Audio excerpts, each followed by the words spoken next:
لله رب العالمين وصلى الله وسلم على نبينا محمد وعلى آله وصحبه أجمعين أما بعد.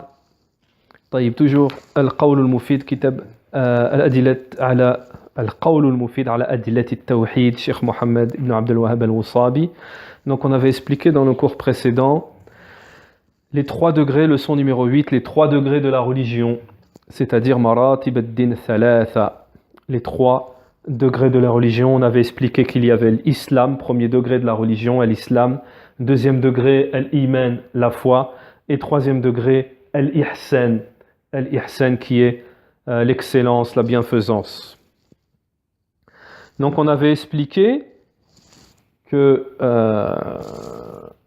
avec les preuves du Coran et de la Sunna, que c'était 3 degrés de l'islam qui étaient progressifs, c'est-à-dire que qui allaient en montant, c'est-à-dire qui allaient du moins méritant au plus méritant. En fait, c'est ça qu'on veut dire, du plus méritant, du moins méritant au plus méritant. Donc l'islam étant le premier degré, la foi, l'iman, le degré au-dessus, le plus méritoire, et le troisième, l'excellence, qui est le summum de l'islam, le plus haut degré. Donc on avait expliqué aussi qu'il y avait une différence entre les 3, c'est-à-dire que celui qui était musulman n'était pas forcément croyant ou muhsin, mais que celui qui était croyant était forcément musulman et pas forcément muhsin, et que celui qui était muhsin, qui avait atteint le degré de l'excellence, cela englobait les 3 degrés de l'islam, c'est-à-dire qu'il était musulman, croyant et en même temps muhsin. Donc, je voulais juste rapporter quelque chose en plus qu'on n'a pas dit dans le cours précédent, une faïda en plus, qui est mentionnée dans l'explication de Ma'arij al-Qaboul, de Cheikh al-Alim al-Hafiz al-Hakimi, rahimahullah, et l'explication que nous allons donner de Cheikh Abdel Razak al-Badr, hafizahullah. Donc Cheikh Abdel Razak al-Badr nous dit, le musulman, en tant que musulman, on doit s'affirmer en tant que tel. Le musulman, il doit s'affirmer en tant que tel, c'est-à-dire qu'il doit dire « je suis musulman », il doit affirmer qu'il est musulman. Le croyant, étant donné que le croyant, ce sont plus les œuvres, la croyance du cœur, etc., il n'y a qu'Allah qui sait. Donc, on doit espérer être croyant, mais on ne se fait pas de tazkiya, il dit Cheikh Abdel Razak al-Badr, on ne se fait pas de recommandation en disant « moi, je suis croyant ». Taïb. Et le Cheikh rapporte un dalil, plusieurs dalils d'ailleurs, mais on va en citer un, de Saïd ibn Waqqas, radiallahu anhu, lorsqu'il était avec le messager d'Allah, et que le messager d'Allah distribuait, il donnait. Dans le hadith, Cheikh Abdel Razak ne mentionne pas quoi, ce qu'il distribuait. Et Saïd ibn Waqqas, radiallahu anhu, dit au prophète, pourquoi tu distribues à telle personne, à des hommes, et lui, un certain homme, tu lui distribues pas. Parce que moi, tu lui donnes pas. Parce que moi, je vois que lui, c'est un croyant. Par rapport à ses actes, tout ça et tout, moi, je vois que lui, c'est un croyant. Et le prophète, lui a répondu, est-ce qu'il est croyant ou bien il est musulman? Est-ce qu'il est croyant ou bien est-ce qu'il est musulman? Mouhim, le prophète lui fait comprendre qu'il est musulman, parce que toi tu te fies aux actes apparents. Taïb. Donc ça c'est très important, c'est une faïda en plus que je voulais apporter. Et sinon il y a un point très important qu'il faut retenir en ce qui concerne cette leçon numéro 8, c'est la différence entre les 3 catégories. La différence entre l'islam, entre l'iman et entre l'excellence. Alors, l'islam, c'est ce qui est considéré comme chose apparente, lorsqu'elle est mentionnée avec la foi. Lorsqu'elle est mentionnée avec la foi, l'islam, elle prend son sens particulier. C'est-à-dire que ce sont les œuvres apparentes, sadaqa, zakat, salat, etc. La foi, lorsqu'elle est mentionnée aussi avec l'islam, comme dans le hadith de Djibril, qu'est-ce que c'est que l'islam, qu'est-ce que c'est que la foi, ils sont mentionnés ensemble. Là, on dit que la foi, ce sont les œuvres du cœur, tout ce qui est croyance, etc. Mais lorsqu'elles sont mentionnées séparément, individuellement, chacun il prend tous les sens. Il prend le sens de l'islam. L'islam, il va être l'islam et l'iman en même temps. Et l'iman, il va être l'islam et l'iman en même temps. L'islam, il va prendre le sens de toute la religion. Et ça, c'est mentionné dans plusieurs dans plusieurs textes. Et le dalil aussi, il y a des dalils aussi, des versets du Coran, qui nous mentionnent cette différence entre l'islam et la foi. Par exemple, dans l'invocation qui a été mentionnée, déjà on va citer le Coran, la parole d'Allah subhanahu wa ta'ala, lorsqu'Allah dit dans un verset, et les croyants plutôt, et les musulmans, et les musulmanes, et les croyants, et les croyantes. Allah ta'ala, il différencie le musulman du croyant. Il y a aussi dans l'invocation qui est bien connue du prophète, alayhi salatu wassalam, Allahumma khfirli walil muslimini wal muslimat, oh Allah, pardonne-moi, fais-moi miséricorde, pardonne-moi plutôt, ainsi qu'aux musulmans et aux musulmanes, et aux croyants, wal mu'minini wal mu'minat. Donc on voit bien qu'il y a une séparation, une différence entre musulmans et croyants, que ce n'est pas la même chose, que c'est un degré différent. Voilà en ce qui concerne la fin de ce chapitre 8. Maintenant, nous avons la leçon 9, chapitre numéro 9. Bismillahirrahmanirrahim. Définition de l'islam. Donc ce chapitre, leçon numéro 9, c'est le chapitre de la définition de l'islam. Alors on nous dit, page 31, leçon numéro 9. L'islam est la soumission à Allah. L'islam est la soumission à Allah en adorant que lui. L'assujettissement à Allah en lui obéissant et la purification et le désaveu de l'association à Shirk et ses adeptes. Donc ça, dans les cours précédents, on a déjà mentionné cela. Ça, c'est la définition de l'islam. Al-istislam lillahi bit-tawhid wal-inqiyad lahu bit-ta'a wal-bara'atu min ash-shirk wa ahli. La soumission à Allah dans son unicité, l'assujettissement à Allah dans son obéissance et le désaveu du polythéisme et de ses adeptes. Taïb. Donc l'épreuve à cela. Allah Ta'ala nous dit dans le Coran, Inna ad-dina 'inda Allahi al-Islam. Certes, la religion acceptée d'Allah, c'est l'islam. Allah Ta'ala nous dit encore dans le Coran, Wa raditu lakum al-Islam dinan. Et j'agrée l'islam comme religion pour vous. Allah nous dit encore dans le Coran, et revenez repentant à votre Seigneur et soumettez-vous à lui avant que ne vous vienne le châtiment et vous ne recevrez alors aucun secours. Allah Ta'ala nous dit, Fala tamutunna illa wa antum muslimun. Ne mourrez donc qu'en étant soumis muslimoun à Allah subhanahu wa ta'ala et ne mourrez qu'en soumis muslim. Wala tamutunna illa wa antum muslimun. أفغير دين الله يبغون وله أسلم من في السماوات والأرض طوعا وكرها وإليه يرجعون. Désire-t-il une autre religion que celle d'Allah alors que se soumet à lui bon gré mal gré tout ce qui existe dans les cieux et sur la terre et que certes c'est vers lui qu'ils seront ramenés. وَمَن يَتَّبِعْ غَيْرَ إِسْلَامِ دِينًا فَلَن يُقْبَلَ مِنْهُ وَهُوَ فِي الْآخِرَةِ مِنَ الْخَاسِرِينَ. Et quiconque désire une religion autre que l'islam ne sera point agréé et il sera dans l'au-delà parmi les perdants. Taïb. Donc nous allons donner l'explication de ce chapitre, Inch'Allah. Alors, il faut savoir en premier lieu, après avoir mentionné la définition de l'islam. Ah. Lorsqu'on connaît la définition de l'islam, ensuite, il faut savoir que l'islam est de deux catégories. Il faut savoir que l'islam est de deux catégories. L'islam général et l'islam particulier, spécifique. L'islam am ou l'islam khas. L'islam général et l'islam particulier. Donc, on va expliquer, vous allez comprendre, Inch'Allah, ce que ça signifie. L'islam général, c'est l'islam de tous les prophètes.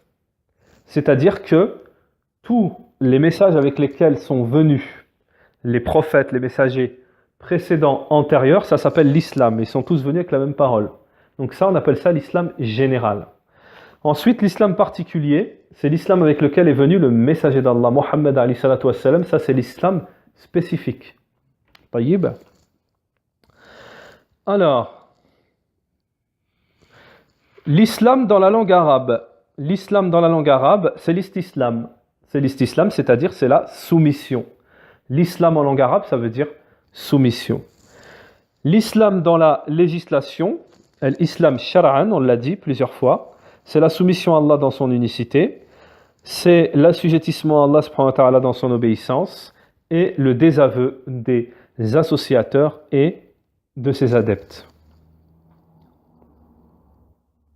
Alors, la soumission à Allah subhanahu wa ta'ala, la soumission à Allah subhanahu wa ta'ala, Cheikh al-Islam ibn Taymiyyah rahimahullah nous a dit, elle est de deux genres. La manière de se soumettre dont sont soumis les créatures à Allah subhanahu wa ta'ala, elle est de deux genres. Alors, le premier genre, c'est la soumission universelle. On va expliquer. La première catégorie, le premier genre, c'est la soumission universelle. Et le deuxième genre, c'est la soumission dans la législation. La soumission dans la législation. Alors, la première soumission, c'est la soumission universelle. C'est ce qui ne peut être, c'est ce qui ne peut être, c'est-à-dire c'est ce qu'Allah a décrété universellement dans le monde, la création, etc. Le fait que les humains sont soumis à Allah, qu'ils le veulent ou qu'ils ne le veulent pas. Comme on a vu dans le verset précédent, ils sont soumis à Allah subhanahu wa ta'ala, bon gré ou mal gré. Quand tu marches sur la terre d'Allah, quand tu respires sur la terre d'Allah, tu es soumis, que tu le veuilles, bon gré, mal gré. Malgré toi, tu es soumis, que tu sois mécréant, musulman, croyant ou pas croyant. Donc ça, c'est la première catégorie. Et nul ne peut renvoyer l'ordre d'Allah subhanahu wa ta'ala. Innama amruhu idha arada shay'an faqala kun fayakun. Lorsqu'Allah subhanahu wa ta'ala veut quelque chose, désire quelque chose, il dit soit et la chose est. Ala lahul khalq wal amr. Et la création et l'ordre appartiennent à Allah subhanahu wa ta'ala.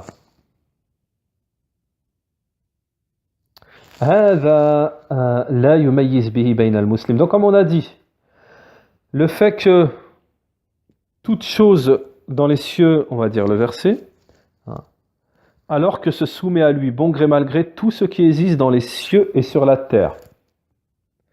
Donc par rapport à ce verset, il n'y a pas de différence entre celui qui est musulman et mécréant, parce que tous, ils sont soumis à Allah, dans l'univers d'Allah, et personne, il n'y a pas une personne qui sort de l'ordre d'Allah, subhanahu wa ta'ala. Ça, c'est la première catégorie. Ensuite, nous avons le deuxième genre de soumission. C'est l'assujettissement à Allah dans son obéissance, dans son unicité, dans son adoration seul, sans associé. Ce sont les unificateurs, al-muwahhidin. Donc ça, c'est la soumission légiférée, c'est-à-dire ce qu'Allah, dans les textes, dans le al-wahi, c'est-à-dire la révélation, ce qu'Allah il a demandé dans la révélation. c'est-à-dire être soumis dans son obéissance, dans son unicité, dans son adoration, seul sans associé. Donc ça, ce sont les deux choses qu'il faut savoir. Alors, on va expliquer une mas'ala par rapport à ça qui est très importante et qui répond à beaucoup d'ambiguïté. Celui qui ne va pas comprendre du premier coup, il devra écouter l'audio plusieurs fois jusqu'à ce qu'il comprenne. Parce que je ne vais pas pouvoir, en temps normal, ça m'est déjà arrivé d'expliquer, réexpliquer, mais là on va prendre du retard. Si on explique une dizaine de fois, on ne pourra pas. Donc moi, ce que je recommande comme tactique, c'est pour la personne qui ne va pas comprendre du premier coup, elle écoute autant de fois dans l'audio, elle écoute autant de fois qu'il faudra jusqu'à ce qu'elle ait compris. Des fois, pour comprendre et assimiler quelque chose, on a besoin de l'écouter plusieurs fois. On a besoin de l'écouter plusieurs fois ou de le lire plusieurs fois. C'est comme ça la recherche de la science, de la connaissance. On a besoin d'écouter ou de lire une chose plusieurs fois si on ne l'a pas compris. Taïb. Alors, cette mas'ala, c'est quoi? En ce qui concerne, les ulama nous disent en ce qui concerne la volonté d'Allah subhanahu wa ta'ala, iradatullah. Cheikh Al-Uthaymeen, dans son explication de Thalathat al-Usul, Cheikh Al-Uthaymeen nous dit que la volonté d'Allah se divise en deux catégories. La volonté universelle et la volonté légiférée. La volonté universelle, c'est quoi? Tout ce que veut Allah universellement dans la création, le soleil, la terre, les créatures, ça, c'est la volonté universelle d'Allah. Donc, et d'où l'importance, pourquoi j'explique ça? Cette catégorie, la volonté d'Allah universelle, elle est obligée de se produire. Tout ce qui se produit dans le monde, c'est la volonté universelle d'Allah, l'irada al-kawniya. Allah, il veut que ça se produise par sa sagesse, tout ce qui se passe, mais pas forcément, il l'agrée. Il veut, ça doit se passer, mais c'est pas forcément qu'il aime ça, qu'il aime ce qui se passe. Le fait qu'il y ait des mécréants, Allah subhanahu wa ta'ala, par sa sagesse, il faut qu'il soit là. Mais ça ne veut pas dire qu'il aime qu'on fasse de la mécréance, etc. On est d'accord. Et ça répond à de grosses ambiguïtés. Les morts, les guerres, la famine, les trucs. Par une sagesse d'Allah, ça doit être, mais ça ne veut pas dire qu'Allah il aime forcément. La deuxième catégorie, c'est la volonté d'Allah dans la législation, c'est-à-dire la révélation, le Coran, la Sunna. Ça, Allah, il veut que ça se passe et il aime que ça se passe. Allah subhanahu wa ta'ala, il nous demande d'obéir au kitab ou à sunna et il aime que ça se produise. Maintenant, la différence entre les deux, c'est que la première catégorie, ça va se produire. Mais la deuxième catégorie, c'est pas forcé qu'il y a des gens qui vont suivre la charia, la volonté d'Allah dans la charia. On le voit bien. Et c'est une autre preuve, et ça c'est une autre preuve, que l'être humain, et attention, dans ce que j'ai dit, il y a de la, comment dirais-je, il y a un concentré de aqidah, il y a un concentré de croyance dedans. Dans le peu que j'ai dit, attention, il y a un concentré de la croyance des Ahl Sunnati wal Jama'a, parce qu'il y a des grosses répliques à des grands innovateurs, des grands égarés, et même à des ignorants qui disent n'importe quoi. Des musulmans qui ont des ambiguïtés, qui disent n'importe quoi. Alors, a'udhu billahi minash shaytanir rajim, pour pas que j'oublie cette faïda, c'est que nous avons ici aussi la preuve que l'être humain, il n'est pas contraint. Il n'est pas contraint, mais il a le choix. Comme le disent certaines sectes égarées, que je me jette par la fenêtre ou que je tue quelqu'un, c'est déjà écrit. Non. Non, parce qu'Allah subhanahu wa ta'ala, il t'a écrit, il a prédestiné, mais il t'a laissé le choix. Il t'a laissé deux choix. Le choix de suivre ou pas le kitab wa sunna. Tu n'es pas contraint. Tu n'es pas contraint. On n'a pas, l'être humain, il n'a pas cette capacité à assimiler le fait que quelque chose soit déjà écrit, mais qu'il puisse passer au travers. Il n'a pas cette capacité. Mais alors ça rentre dans quoi ça? Ça rentre dans la croyance d'Ahl Sunnati wal Jama'a. On t'a demandé de croire et pas de demander pourquoi, comment, ceci, cela, dans le sens où même si il y a des choses qu'on ne peut pas assimiler, on nous demande d'y croire. Ça fait partie de la croyance de l'invisible. Parce que si tu voulais mettre tout l'océan dans ton cerveau, dans ta tête, tu ne pourrais pas. La science, c'est pareil. Si tu voudrais mettre toute la science dans ta tête, tu ne pourrais pas. Et les ulama nous disent que dans ce domaine-là de la connaissance, dans ce domaine-là, on ne fait pas entrer la raison.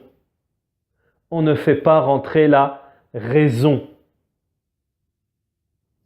Donc voilà, c'était une faïda que je voulais expliquer. Je me suis un peu évadé, je suis parti vraiment au cœur de la aqida, mais c'est quand même important, ça répond à certaines ambiguïtés que des gens du commun, oui, pourquoi il y a la famine, pourquoi on m'a posé la question récemment, pourquoi il y a la famine, pourquoi il y a des gens qui se suicident, pourquoi ceci, pourquoi cela. Ça, c'est des questions que le musulman ne doit pas se poser, c'est des ambiguïtés qui viennent du shaitan.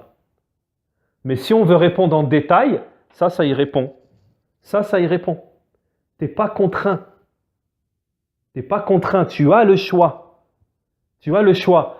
On va ramener encore une autre faïda. Cette faïda, elle est qati'a, ça veut dire on ne peut même pas discuter. Si on dit qu'on est contraint, on est en train de dire qu'Allah il est injuste. Si on dit j'ai été contraint de me suicider, c'était déjà écrit. J'ai été contraint de tuer un tel. Ah donc Allah il est injuste alors, puisque tu vas être jugé, que tu as tué, que tu t'es suicidé. Donc Allah il t'a écrit et que tu ne pourras pas passer au travers, que tu es un tueur et que tu t'es suicidé, et en même temps il t'a dit que tu vas y aller en enfer. Donc, tu es en train de dire qu'Allah, il est injuste. Et on sait qu'Allah, subhanahu wa ta'ala, al-adl, c'est le juste des plus justes, du plus grand juste, qu'il n'y a pas plus juste qu'Allah, subhanahu wa ta'ala. Alors, je termine, pas le chapitre, mais cette petite parenthèse que j'ai faite, par autre chose, par une parole qui vient clôturer, mais c'est une parole forte des salafs, qui nous dit le remède de toute maladie, c'est la connaissance. Et la maladie qui tue le plus, la maladie qui tue le plus, c'est l'ignorance. Il n'y a pas de faille dans le Kitab wa Sunna, il y a toutes les réponses. Comme il y a tous les remèdes à toutes les maladies, comme il nous a dit le prophète alayhi wassalam. Toute maladie sur cette terre, elle a un remède. Et qu'est-ce qu'ils ont rajouté? Qu'est-ce qu'il y a après? Le connaît celui qui le connaît et l'ignore celui qui l'ignore. Donc on ne dit pas qu'il n'y a pas de réponse, on ne dit pas qu'il n'y a pas de remède, on ne dit pas, non, toi tu es ignorant, toi tu ne sais pas. C'est pas parce que toi tu ne sais pas qu'il n'y a pas. Alors on en revient à quoi? Fa'alam annahu la ilaha illallah. Sache, Allah Ta'ala, il a dit avant tout, avant la parole et l'action, qu'est-ce qu'il a dit Allah Ta'ala? Avant que tu parles, avant que tu fasses une action, qu'est-ce qu'il t'a dit? Fa'alam, sache, verbe à l'impératif, ce qui nous indique un ordre. Lorsque le verbe est à l'impératif, cela nous indique un ordre. Sache, c'est une obligation pour toi de savoir. Et si tu ne sais pas, tais-toi, parce que les ulama disent, tu feras plus de dégâts. Celui qui parle et qui ne sait pas, il fera plus de dégâts. Oh moi je pense. Ça n'existe pas dans la religion, je pense. Qala Allah, qala Rasoul, qala Salaf, qala l'ulama. Il n'y a pas de je pense. Donc ça c'était une petite parenthèse. J'ai insisté dessus parce que c'est très important. J'ai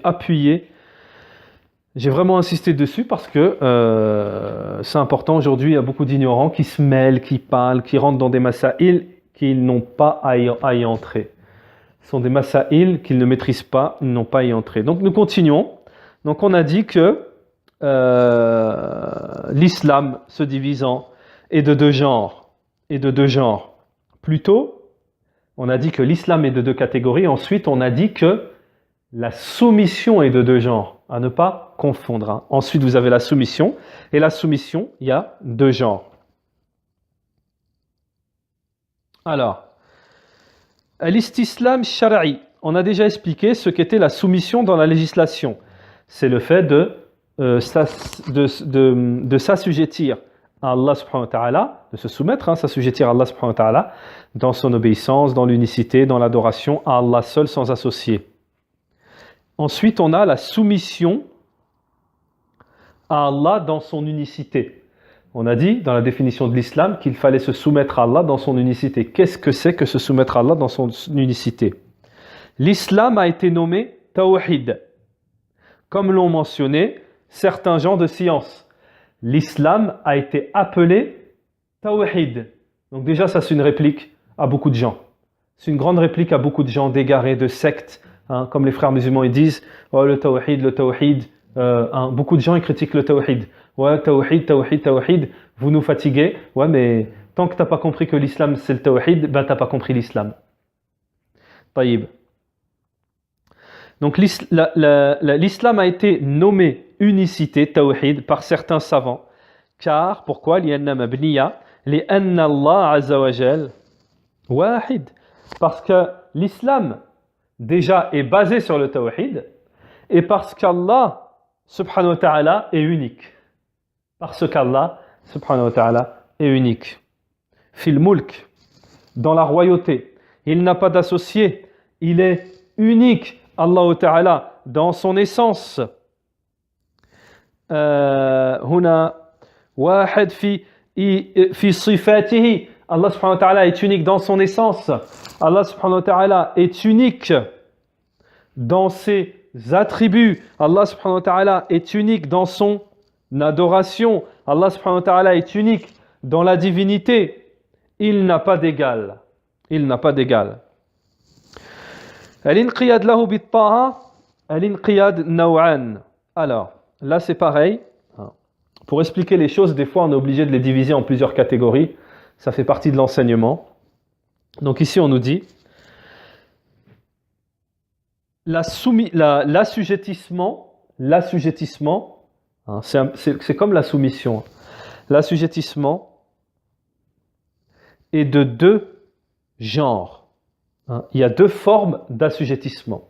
Il y a l'assujettissement du cœur. Et ça, le cheikh nous dit, il le faut absolument que le cœur soit assujetti à Allah subhanahu wa ta'ala, c'est-à-dire soumis aux ordres d'Allah. Le cœur, il doit être soumis aux ordres d'Allah. Donc première chose, on a l'assujettissement à Allah subhanahu wa ta'ala avec le cœur.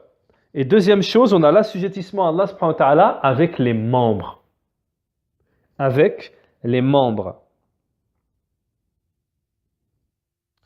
إذا كان الأمر الذي تركه بجراحه طيب. Donc voilà en ce qui concerne ici l'islam, plutôt l'islam. Alors, ensuite,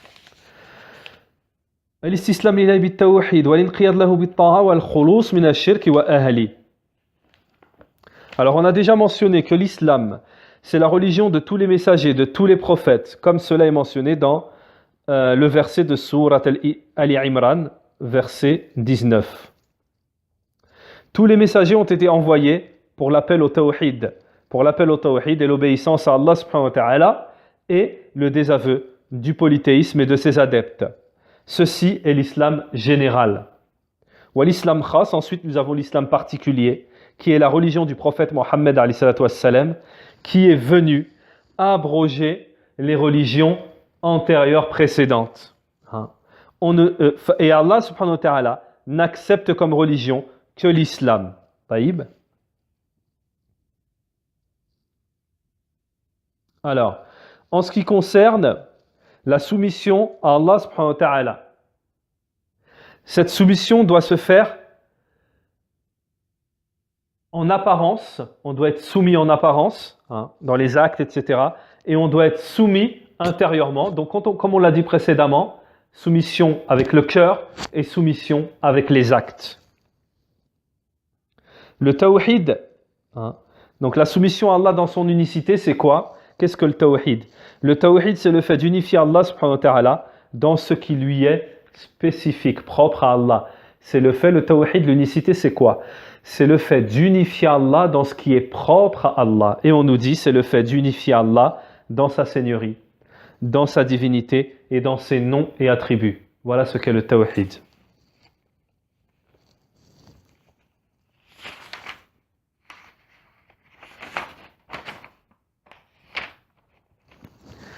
Taïb, donc, Inch'Allah ta'ala, aujourd'hui on va se contenter de ça et on continuera à expliquer, à terminer le chapitre, la suite, dans le cours précédent, plutôt le cours qui suivra, Inch'Allah ta'ala.